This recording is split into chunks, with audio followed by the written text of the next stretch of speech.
Yokoso.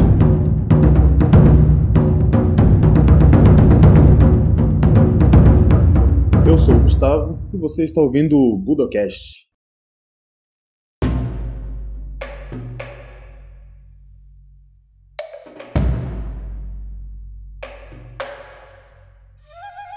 Bem-vindos a mais um Budocast. No episódio de hoje estamos aqui mais uma vez com a sensei Tabita Takayama. Muito bem-vinda. Oi, gente, é um prazer estar aqui de novo. Vamos lá. Estamos aqui também mais uma vez com a sensei Elisa Correia. Muito bem-vinda.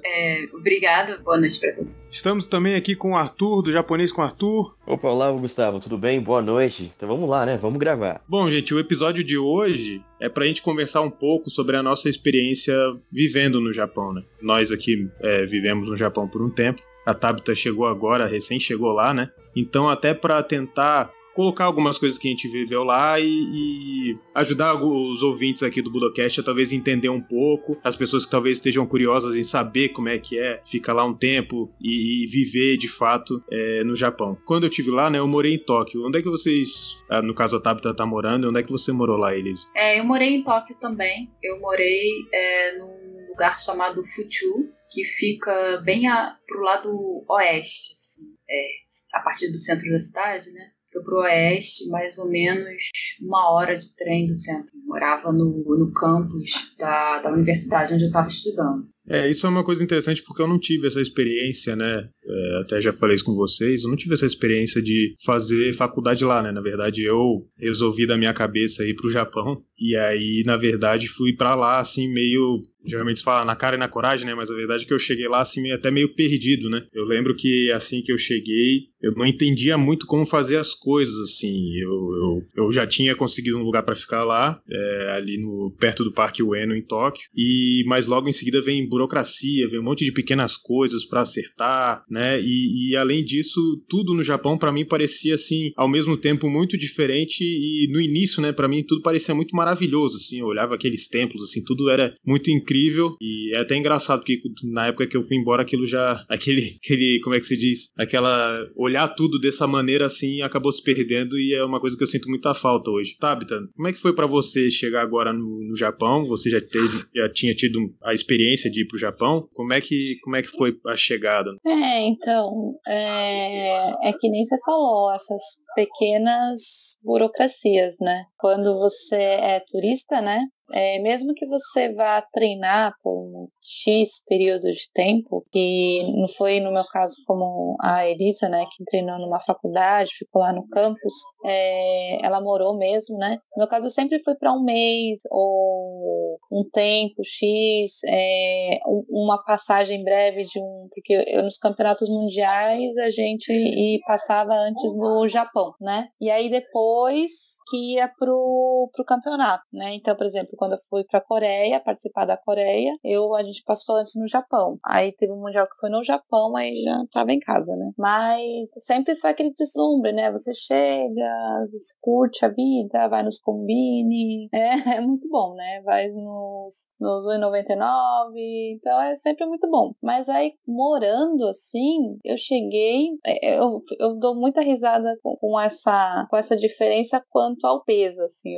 Eu até vou falar que é bem engraçado. Todas as vezes que eu vim, né, que foram, acho que 4 vezes, eu ganhava 5, 6 quilos por vez. De tanto ramen que eu comia, karaage, vivia nos combine, sanduíche de ovo, sorvete, era muita coisa assim que eu comia. E aí eu sempre voltava com uns 4, 5 quilos a mais. Eu pensei, gente, agora que eu vou morar no Japão, eu vou virar uma bola. Desde que eu cheguei no Japão pra morar, eu não paro de perder peso. Não paro. Eu tô emagrecendo, assim, muito aceleradamente. E aí, outro dia eu fiquei na dúvida, falei, gente, eu tô tão cansada, tão exausta, acho que é porque eu tô treinando muito. Aí eu botei o meu relógio de passos, né? E eu percebi que eu ando 10.000 passos por dia, sabe? Só de fazer as coisas, corre pra lá, corre pra cá, vai pra estação, vai não sei o quê. Aqui o japonês, ele não tem o costume de pegar Uber, pegar táxi, porque é caro. Então, pega a estação, vai andando, sobe escada, desce escada, vai pra prefeitura. Ah, não, esse trajeto eu vou fazer andando. Então é muita caminhada. Então eu tô emagrecendo demais aqui. E a primeira impressão que eu tive, assim, morando no Japão, é que nem você falou, as pequenas burocracias. Eu não sei como era na sua época, mas agora, e eu que vim com família, né? No caso, eu vim com meu filho pequeno e com meu marido, a gente ganha uma pontuação, tipo Black Mirror, assim. E aí, a partir dessa pontuação que você faz as coisas. Tipo, você consegue creche, você consegue escola, você consegue contos. Então, se sua pontuação é muito baixa, você não consegue quase nada. Então, você tem que provar para a prefeitura quem você é, onde você mora, o que você faz. E aí, outra coisa muito engraçada que eu não sofri muito quando eu estava turistando foi reciclar o lixo. Gente, só reciclar o lixo foi um capítulo à parte dessa vinda para o Japão. E acordar no dia certo para deixar o lixo lá fora, né? Exatamente. Tipo, até 8 da manhã você tem que botar o lixo. E aí a parte mais legal aqui, porque eu treino assim quase todo dia de manhã no parque, né? Os urubus. Gente, o que é isso? Quando eu vi o urubu, eles falaram pra mim, não bota o lixo na rua. Não bota o lixo na rua porque parece urubu. Tá, uma coisa é você fala, tá, urubu, ok. Mas quando você vê o bicho, fala, não, eu quero ir embora daqui. Tipo, é muito. Essa foi a minha primeira impressões. Tem muito corvo em Tóquio, né? Até tem são corvos, não é urubu, mas realmente eles são um problema sério aí. Eu morria de pavor. E pra você, Elisa, como é que foi você? Você foi a primeira... Quando você foi pra morar, foi a primeira vez que você foi pro Japão? Foi. Foi na época da graduação, né? Eu fiquei morando 1 ano pra fazer esse intercâmbio que tinha a ver com a minha graduação. Eu estudei letras. Então eu fui para estudar língua japonesa mesmo. Aí, assim, parte desses perrengues de dia a dia eram bem facilitados porque eu morava no campus. Então, assim, os professores não, o pessoal da administração da universidade mesmo organizava todo mundo assim num grupão para levar a gente para tirar os documentos na prefeitura e tal. E até essa parte do lixo, por exemplo, embora fosse, né, um certo perrengue ter que, sei lá, lavar e recortar a caixa de leite e tal, pelo menos não tinha essa coisa do dia, porque a gente tinha uma lixeira interna, né, no dormitório, que a gente podia botar as coisas lá à vontade, e aí os funcionários do dormitório que retiravam, né? Eu não sei o dia certo de cada coisa, mas a gente tinha que separar direitinho. Da burocracia mesmo, a coisa que eu lembro que eu fiquei mais apavorada, mas felizmente eu não precisei preencher, eram os formulários assim de luz e de não sei o que realmente naquela época o meu japonês também não era muito bom. Você olha aquele formulário todo em japonês e leva um susto. Concordo.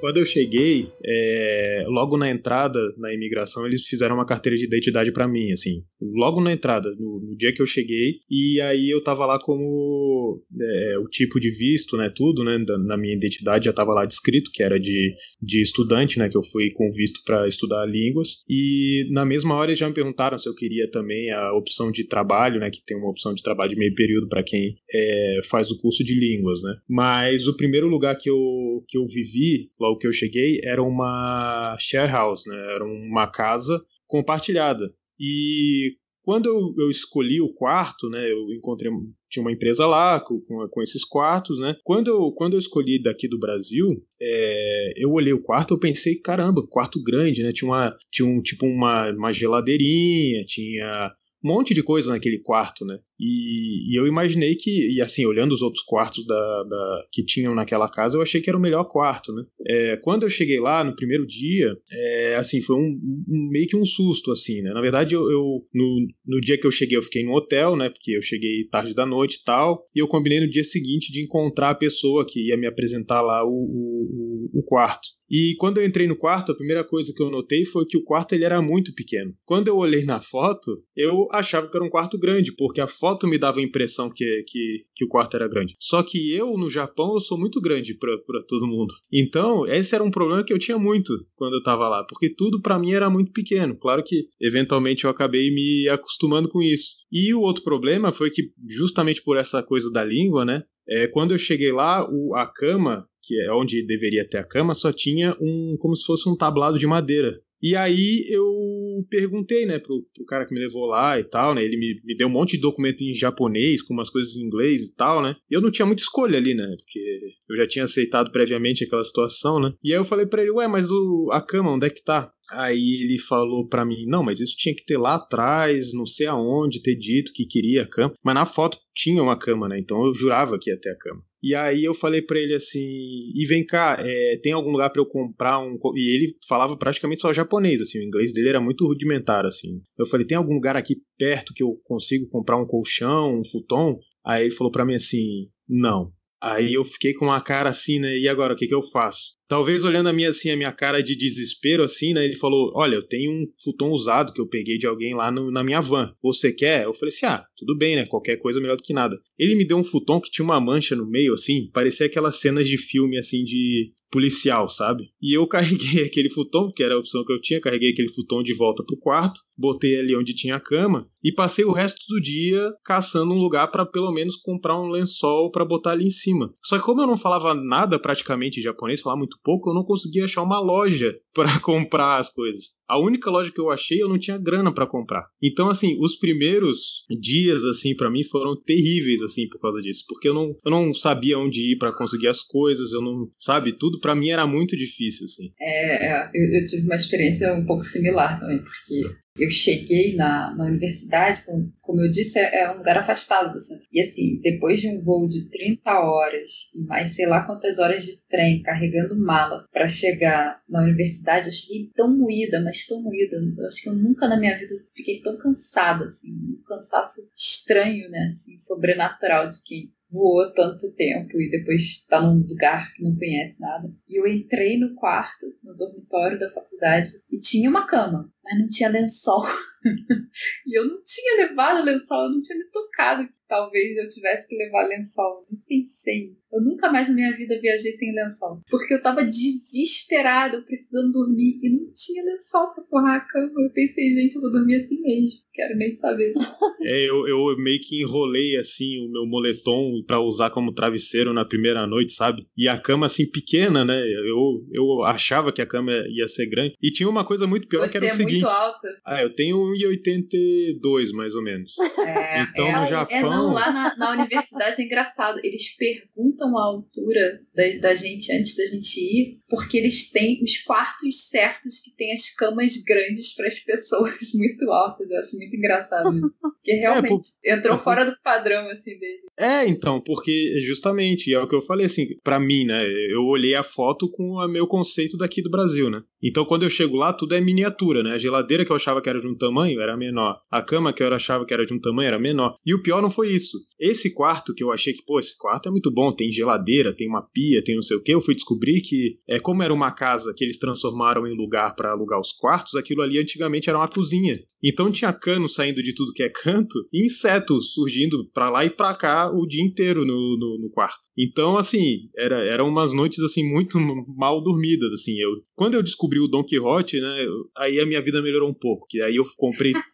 Voltei com um arsenal de coisa pra matar inseto, voltei com tudo que eu podia pra tentar melhorar, assim, mas no final eu consegui negociar um outro quarto lá e depois eu me mudei pra um apartamento com um amigo meu, né, com 2 quartos, tá, uma situação muito melhor, mas assim, essa chegada assim foi bem difícil. Mas eu me lembrei desse apartamento outro que eu fiquei quando a gente falou do negócio do lixo, porque esse apartamento que eu fiquei, né, era como se fosse um prédio, mas só tinha 2 andares, né, e todos os apartamentos era uma mesma dona que ela morava num prédio logo na frente, né? E ela tomava conta de tudo, assim. De todos os apartamentos, eu digo, né? E foi, assim, difícil de conseguir esse apartamento, porque no início a gente estava tentando conseguir alugar um apartamento, e esse meu amigo, ele é italiano, né? E as pessoas não queriam alugar pra gente porque a gente era estrangeiro, basicamente, assim. Sempre que a gente ia alugar um apartamento, de repente falava, não, teve uns japoneses que quiseram alugar e aí desistiram de vocês. E aí a gente conseguiu uma intermediária espanhola que ela meio que foi tentando conseguir. E aí, pra gente conseguir esse apartamento, a gente teve que fazer uma reunião com a dona, né?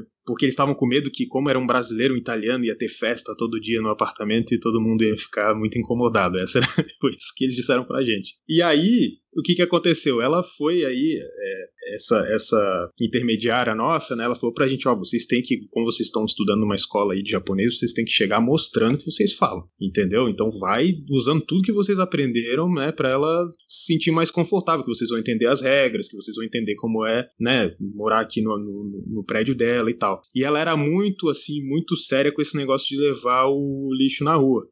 No dia certo, no horário certo, né?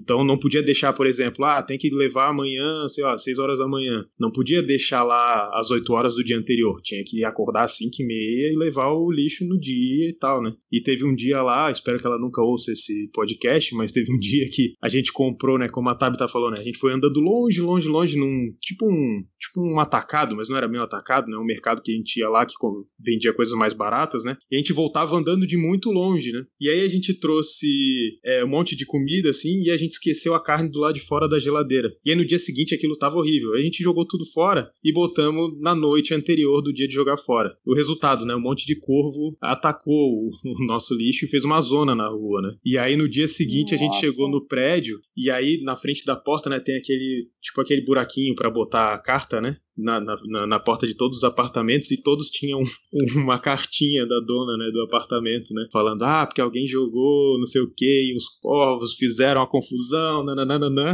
Aí a gente recebeu um e-mail, né, da moça lá da imobiliária lá da empresa que conseguiu o apartamento pra gente, olha, ela mandou esse e-mail aqui muito irritado e tal, a gente fez aquele tipo, poxa, que coisa, né, quem será que foi que fez isso aí, né?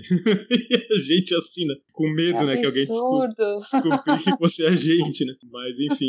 Era complicado, os corvos eram muito sinistros, eu lembro que eu morria de medo porque as pessoas falam que eles gravam a sua cara, né, eles te seguem se você olhar pra eles. E eu tenho uma amiga que ela chegou a ser... Não fique olhando pra cara deles, não. E eu tenho uma amiga que chegou a ser, assim, quase atacada deles, sabe? Eles são muito terríveis. E aquele barulho que eles fazem, nossa, eu tomei pavor de corvo, assim. Mas é engraçado que falavam que o pessoal bicho, né, também. Sei lá, eu só tinha medo dos corvos. Mas os meus amigos da Europa falavam que os corvos da Europa são menores, assim, não tem nada a ver, que esses corvos do Japão são meio Godzilla, assim, essa coisa horrorosa. Eles são muito grandes, né? É uma coisa horrível. Não é à toa que você achou que era urubu. Eu achei que era urubu. Exatamente, achei que era urubu, falei, é gigante. E ainda eu vi aquele filme, né, bem antigo, Pássaros, né? Eu falei, pronto, eles vão comer nossos olhos. Ai, eu saio pois correndo. Vão mesmo, fica longe. Ai, que horror. Muito bizarro. Agora que... E eles fazem um som diferente, assim, né? Tem um canto, assim, um pouco diferente. Gente, eu acho assim, quem ouve o barulho que eles fazem uma vez na vida entende como ninguém mais a palavra mau agouro. Acho horroroso aquela grasnada esquisita. Você sabe que quando eu vi isso, eu fiquei pensando assim, né? Porque nos estilos mais antigos, assim, né, de arte marcial, tinha muita história do cara que ia pras montanhas e aprendia com um tengu, né? Que é tipo um corvo meio humanoide, assim, né? E eu comecei a entender, né? Falei, caramba, também olha o tamanho desse bicho, né? É gigante aqui. Faz sentido o pessoal, né, começar a criar uma mitologia em cima disso. Eu acho que é o símbolo, assim, mascote, não sei como chamar, da seleção japonesa de futebol, é o corvo, né? Mas é porque como eles têm muitos deuses, né? Tem um corvo deus aí qualquer que eles usam de mascote, né, na seleção de futebol. Não sei se eu acho que não é o corvo de 3 pernas, não. Tem a divindade que é o corvo de 3 pernas.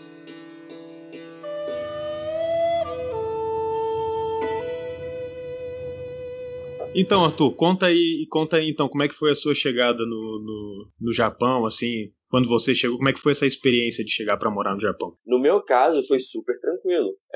Eu fui super bem atendido antes mesmo de ir no consulado e tudo mais.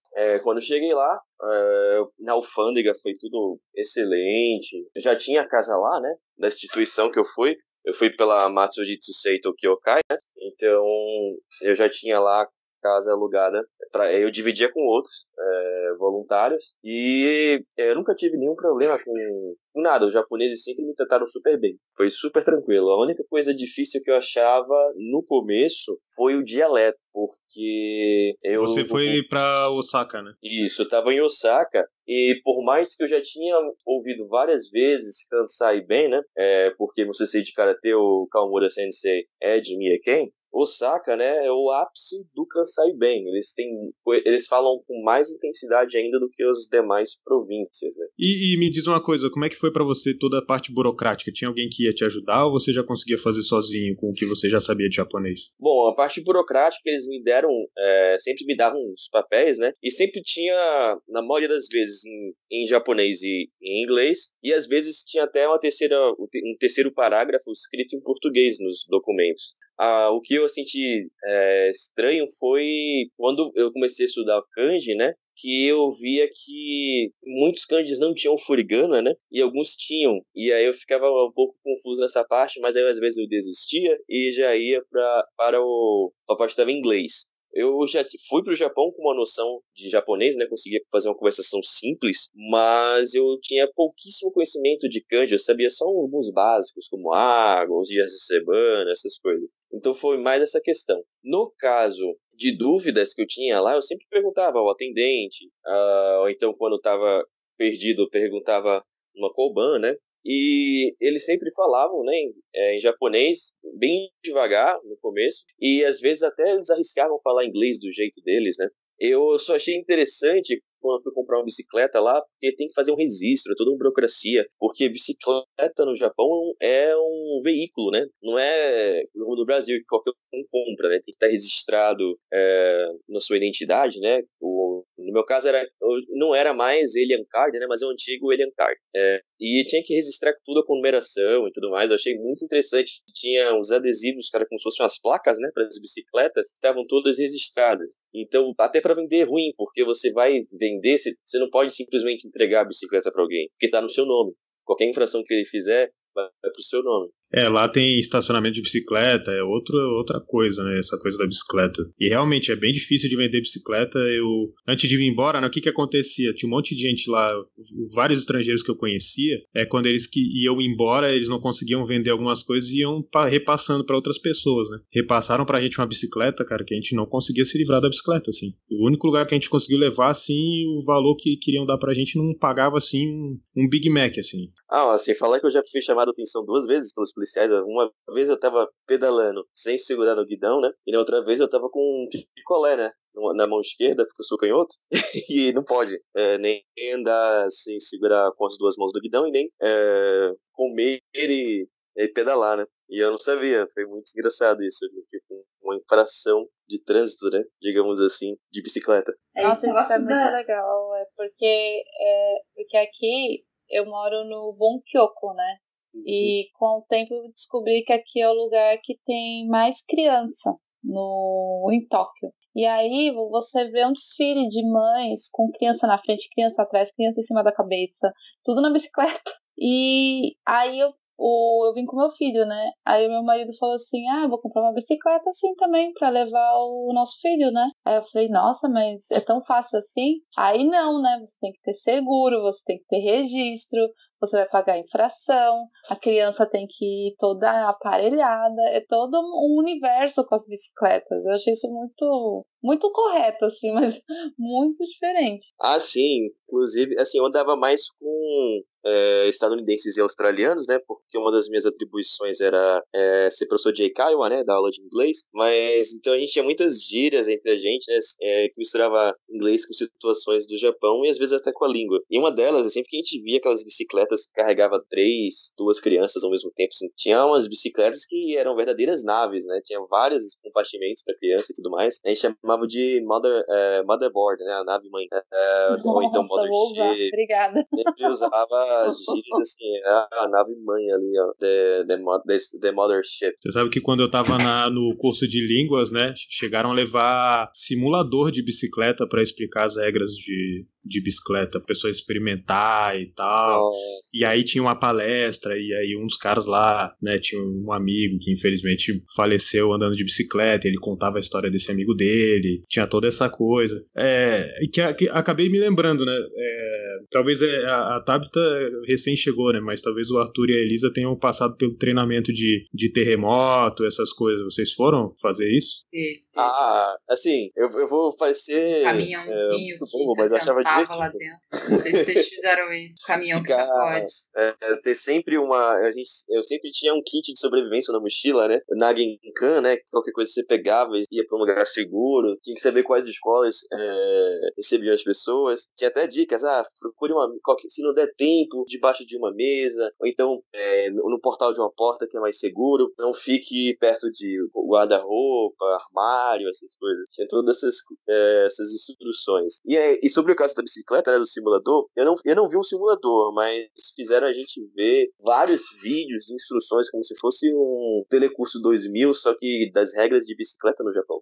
Eu não sei, eu acho que assim, pelo que eu reparei das últimas vezes que eu fui, né, eles realmente foram ficando mais e mais rigorosos com essa história da bicicleta. Na época que eu tava lá, eu vi assim os japoneses fazendo umas barbaridades. Eu acho que por causa disso deve ter começado a ter muito acidente, tipo falar no telefone enquanto pedala e com guarda-chuva ou guarda-sol. Então eu acho que eles começaram a... Eram Yankees. Não, imagina. Pessoas comuns, assim.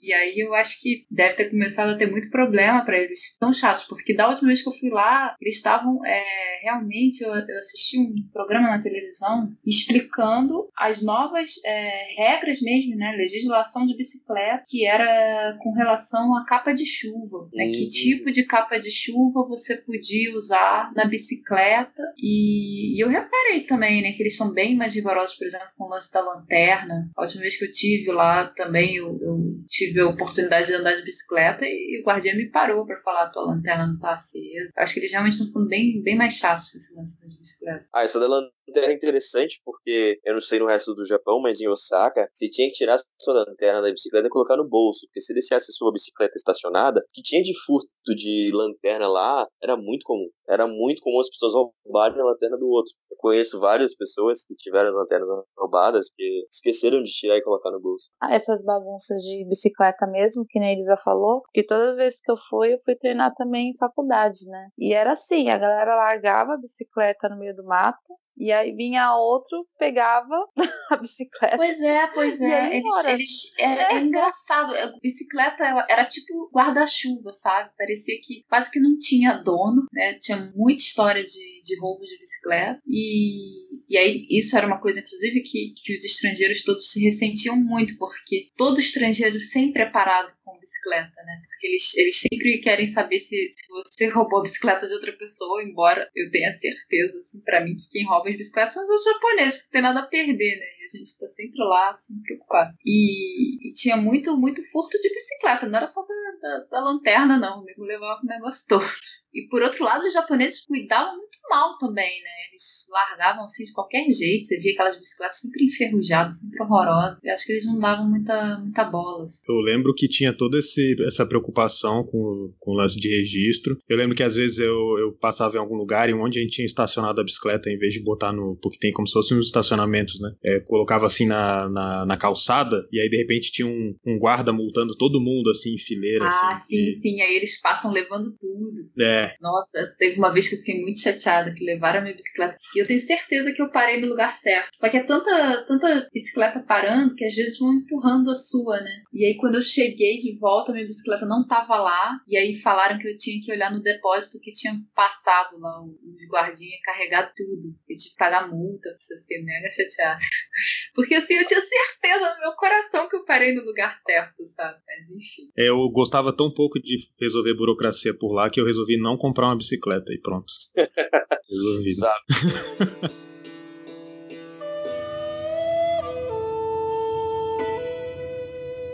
E falando assim de diferenças, assim, né? Como eu falei, né? No caso, pra mim, uma das diferenças que eu sentia no Japão era essa coisa de que pra mim tudo parecia muito pequeno, assim, né? Porque a minha estatura era mais alta, assim, um pouco que todo mundo, assim.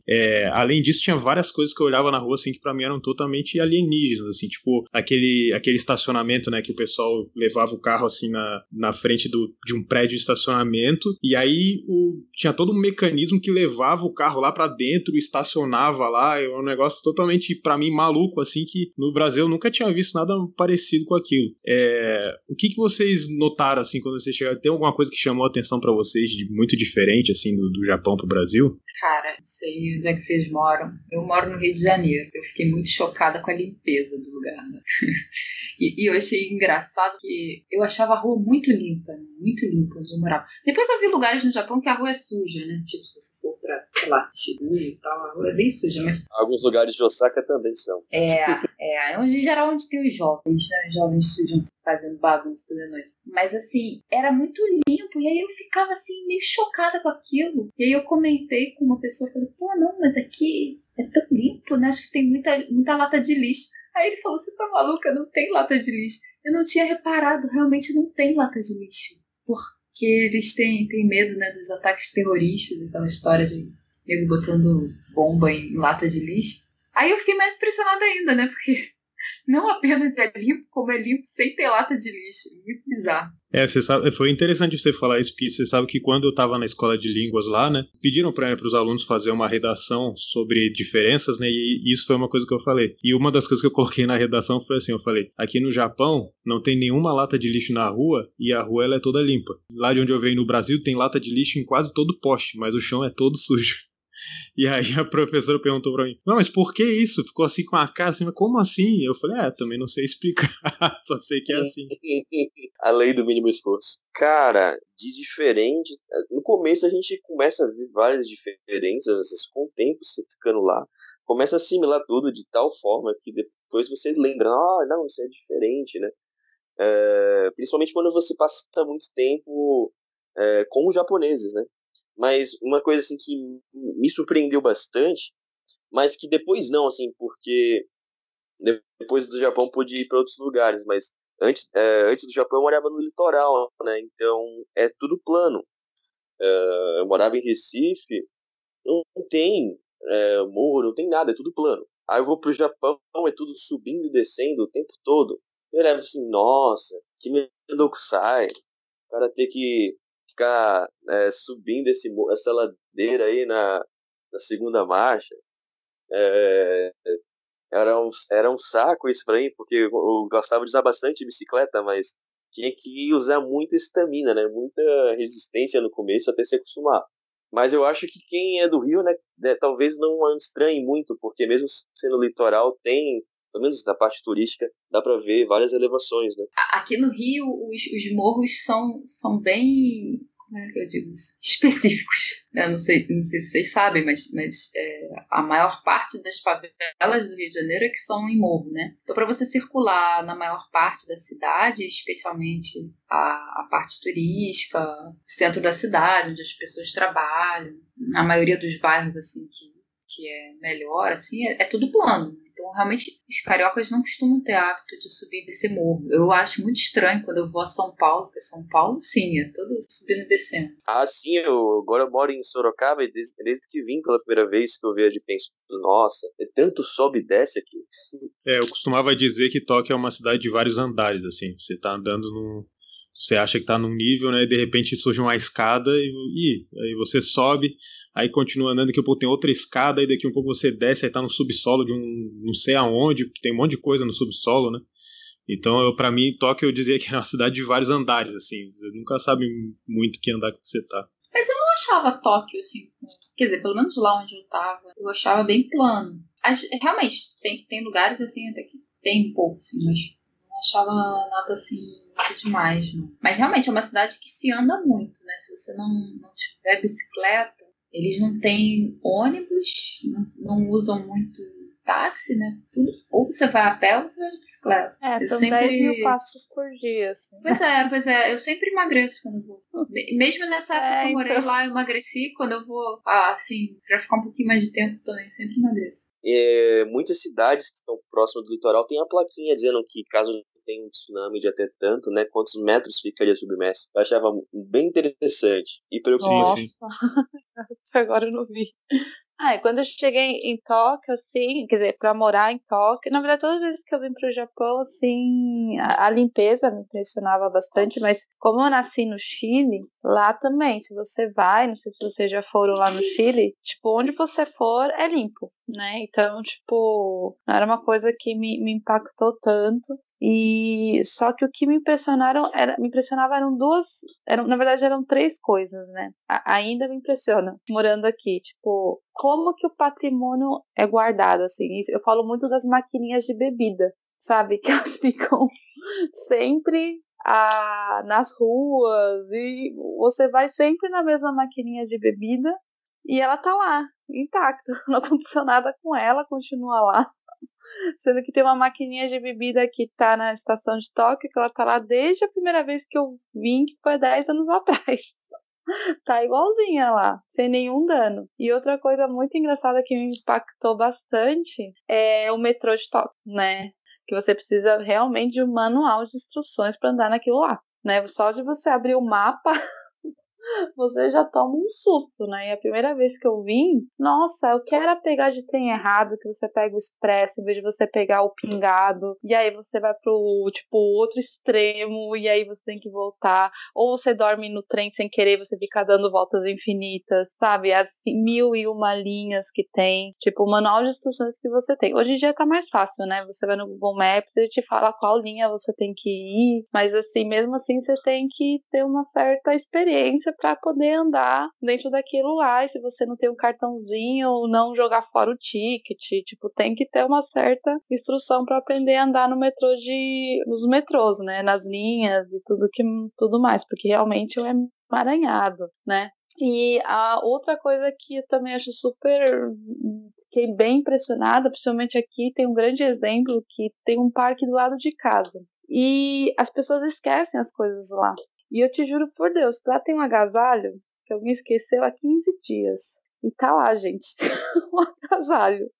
O zelador lá do parque, toda vez que eu vou lá, que toda manhã eu vou lá umas 6 da manhã fazer uns treinos lá. Ele fica xingando aquele agasalho todo dia. E ele sempre me olha assim e dá uma desabafada. Assim, não é meu, juro que não é meu esse agasalho. E ele vai ficar lá, o agasalho, até a pessoa ir buscar. Então foram as coisas que mais me impressionaram mais no Japão. Essa coisa da honestidade, assim, a galera, apesar de roubar bicicleta, se você perde a coisa, se você esquece, você vai achar de novo, vai estar lá a estação, né? E as maquininhas, meu, que estão aí. Tipo, não acontece nada com o patrimônio aqui, ninguém quebra nada, tudo se mantém. Isso me impressiona muito aqui no Japão. Eu acho até que essa coisa deles pegarem as bicicletas é um pouco esse sentimento de quem esquece as coisas também. Não acho que seja assim um roubo, sabe? Eu acho que a ideia era meio assim, tipo um empréstimo. Mas eu não sei como é que tá agora, né? Eu vejo que assim, o Japão mudou muito da época que eu morei aí pra hoje em dia. Tá muito diferente. Talvez tenha diminuído esse negócio, mas era uma coisa engraçada, assim. Eu tinha a impressão de que era patrimônio público, sabe? As bicicletas e os guarda-chuvas, na verdade, eles circulavam pela sociedade, assim, sabe? Sem propriedade. Levaram vários guarda-chuva, meu. Muita gente tem aquele guarda-chuva meio transparente, assim, né? E aí eu botava, né? Porque quando a gente chega no lugar tem Principalmente aquele, que é o descartável clássico. Mas eu acho que também às vezes a pessoa se confundia, né? Levava o errado, porque é muito parecido, né? Aí todo mundo vai colocando aquele guarda-chuva naqueles, tipo um depósito de guarda-chuva que tem na frente do lugar, o porta-guarda-chuva das lojas. E aí, quando eu ia pegar meu guarda-chuva, cadê meu guarda-chuva? E aí eu olhava e pensava, alguém levou o meu, o dela tá aqui, mas eu também não sei qual é o dela, né? Aí... Ainda bem que nunca roubaram meu guarda-chuva. Eu acho que daqui a pouco vai ter registro pra guarda-chuva. É bem capaz, né? Fizeram com as bicicletas.